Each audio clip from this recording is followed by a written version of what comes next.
From Pacifica Radio, this is Democracy Now! With respect to 9/11, of course, you've had the story that's been public out there. The Czechs alleged that Mohammed Atta, the lead attacker, met in Prague with a senior Iraqi intelligence official 5 months before the attack. How many times can a lie be repeated before people accept it as fact? Today, we look at Cheney's statements as the vice president goes on the offensive. All that and more coming up.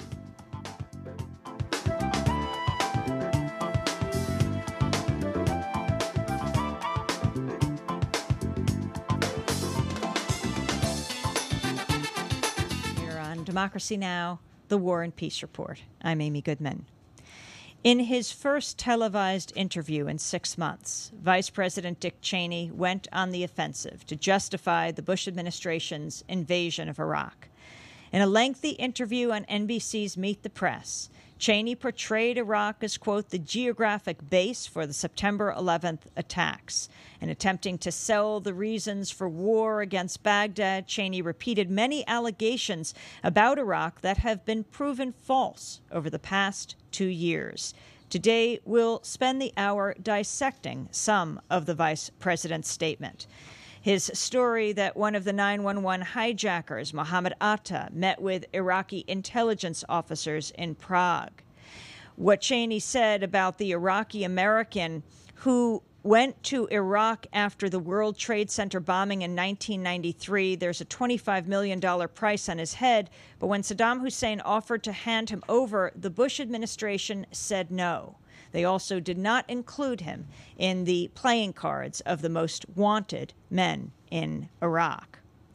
Also, we'll look at the U.S. authorized flights of the bin Laden family and more than 100 other Saudis soon after September 11th, when all other flights had been grounded. But we're going to begin with Cheney's discussion and Tim Russert's questioning on Meet the Press of the vice president of Niger's link to the alleged Iraq nuclear program. Let's take a listen.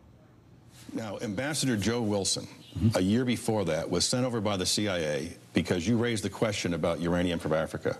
He says he came back from Niger and said that, in fact, he could not find any documentation that, in fact, Niger had sent uranium to Iraq or engaged in that activity, and reported it back to the proper channels. Were you briefed on his findings in February, March of 2002? No, I don't know Joe Wilson. I've never met Joe Wilson. A question had arisen. I'd heard a report that the Iraqis had been trying to acquire uranium in Africa, Niger in particular. I get a daily brief on my own each day before I meet with the president to go through the intel. And I ask lots of questions. One of the questions I asked at that particular time about this, I said, what do we know about this? They take the question. He came back within a day or two and said, this is all we know. There's a lot we don't know. End of statement. And Joe Wilson, I don't know who sent Joe Wilson. He never submitted a report that I ever saw when he came back. I guess the intriguing thing, Tim, on the whole thing, this question of whether or not the Iraqis were trying to acquire uranium in Africa in the British report. This week, the committee of the British Parliament that just spent 90 days investigating all of this revalidated the British claim that Saddam was, in fact, trying to acquire uranium in Africa. What was in the State of the Union speech and what was in the original British white paper. So there may be a difference of opinion there. I don't know what the truth is on the ground with respect to that, but I guess saying I don't know Mr. Wilson, I probably shouldn't judge him. I have no idea who hired him, and it never. The CIA did. Yeah, but who in the CIA? I don't know.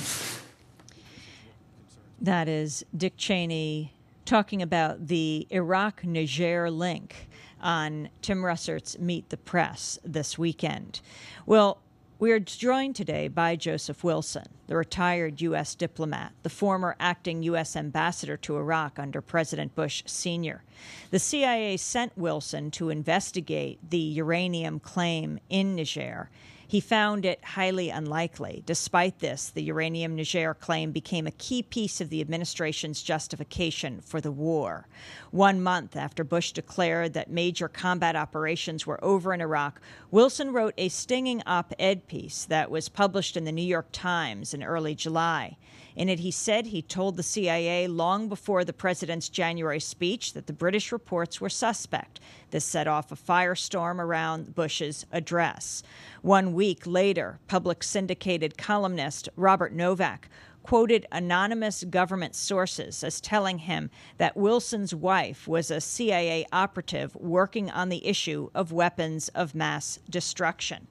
Lawmakers, including New York Senator Charles Schumer, have decried the report, saying the leak effectively burned the wife's cover if she were in fact a covert agent, and are calling for an investigation.